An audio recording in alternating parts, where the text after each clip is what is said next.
And before we start playing anything on the piano, it is really important to know about the landmark notes. In this PowerPoint slide, we have 3 notes as a landmark. The one in the middle here is the middle C, which is on the ledger line. The top one is the G as a treble G.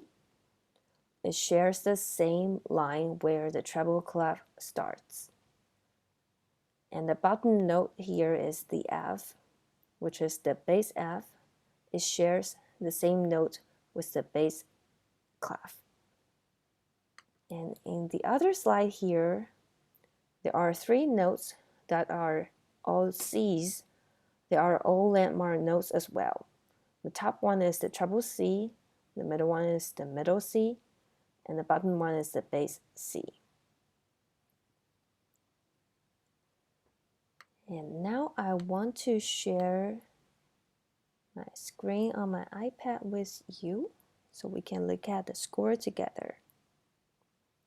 So this will be reading D1 from topic 5. So we went over some of the exercises in class today. So let's look at number 1. Before you start, I want you to think about what the intervallic relationships the notes have with each other, and the volume. Is it a sudden volume change, a gradual volume change, or it's just one volume this whole time? Okay, so from what I see here in exercise 1, this is just simply a 5-finger scale from middle C all the way to treble G. And this is under the same slur. And then after that, we have 2 staccato notes, and then a skip down. Number 2, this is in piano. And we have 3 staccato notes, another 3 staccato notes. They are moving by steps. And number 3 here, this is in G position. And we have a gradual volume change here, which is a crescendo. And step, step, step, step, step, step. Now we're gonna take a look at the video really quick. Give me 1 second, please. Here.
Okay, and 1 second. Back to my iPad. Okay, here we go. Okay, and now reading D2. We are going to take a look at number 2, 3, and 6, and they are for your assignment. So number 2, they are all staccato notes except the last one. And we have a gradual volume change here from mezzo piano to forte. And you have to look very carefully here. This is a skip and then step, step. Okay, and the beginning of second measure here, this is a fourth here. The finger number is 5 and 2. And then we have more steps. And again, beginning of measure 3, there's another fourth. This is finger 4 and finger 1. And then we have a skip here. Number 3. We have a big slur here. There are skips. And then there's a skip here. And then a fourth, which is finger 5 and 2. And then just play the last 2 measures again an octave higher.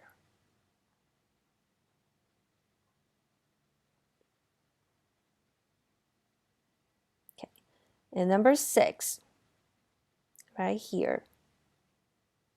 This is in G position. We have a fourth here, finger 5 and 2. And then from the top note to the next note here is a skip. And it's a step above here. Okay, so let's look at the video together, and I'm sorry about the noises in the video from the other practice rooms. It's a busy time of the day.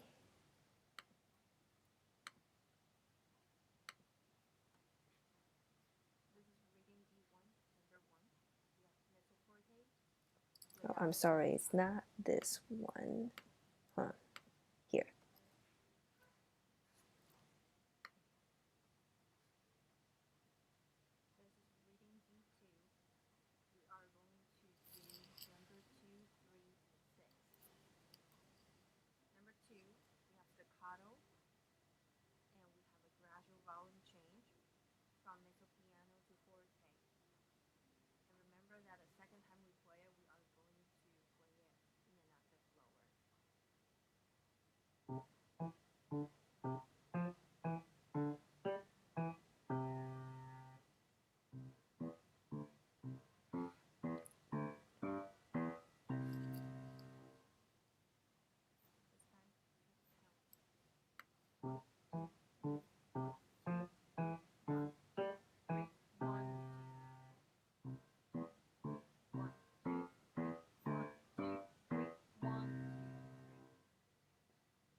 All right, and reading E1 from topic 6.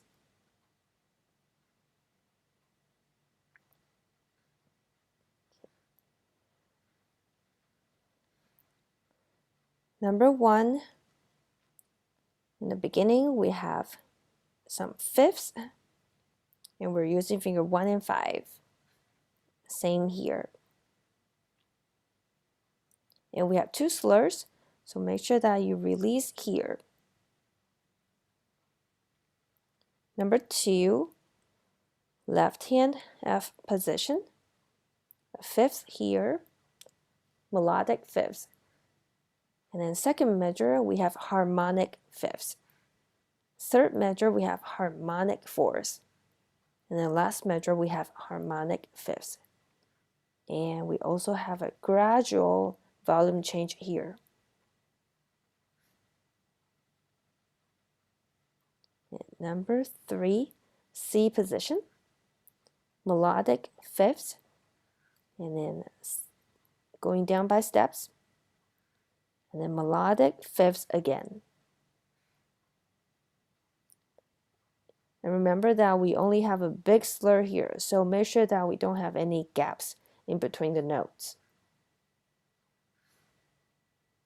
Last one here, the common tone here is G, which means that the thumb has to do a lot of works because we keep repeating the note. The bottom notes are going up and down by steps. So from C to D, and then E, F, and then backward, F, E, D, C. And 2 gradual volume changes here, crescendo and decrescendo. So now we are going to look at the very last video here. Okay.